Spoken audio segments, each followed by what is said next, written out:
যুক্তরাষ্ট্র কিংবা ইসরায়েল যদি ইরানের পরমাণু স্থাপনাগুলোতে হামলা চালায় তাহলে ৩ দিনের মধ্যে পারস্য উপসাগরীয় আরব দেশগুলো পানিশূন্য হয়ে পড়বে বলে সতর্ক করেছেন কাতারের প্রধানমন্ত্রী ও পররাষ্ট্রমন্ত্রী শেখ মোহাম্মদ বিন আব্দুর রহমান বিন জাসিম আল সানি।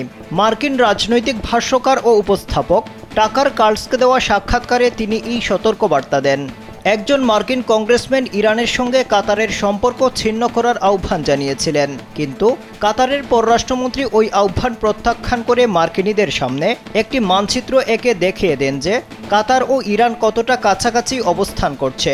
ফলে এই দুই দেশের সম্পর্ক ছিন্ন করা সম্ভব নয়।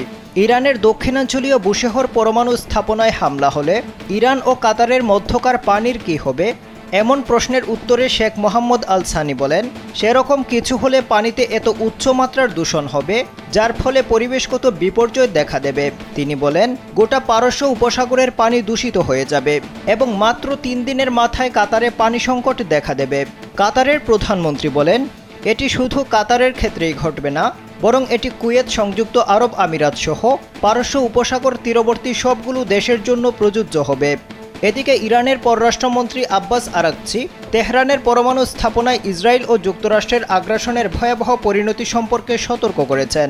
তিনি বলেছেন, তাদের ধারণা ইরানের পারমাণবিক স্থাপনায় সম্ভাব্য হামলা হলে এই অঞ্চলে ব্যাপক যুদ্ধ শুরু হবে। এটি এমন এক বিপর্যয় ঘটবে যা কল্পনার বাইরে।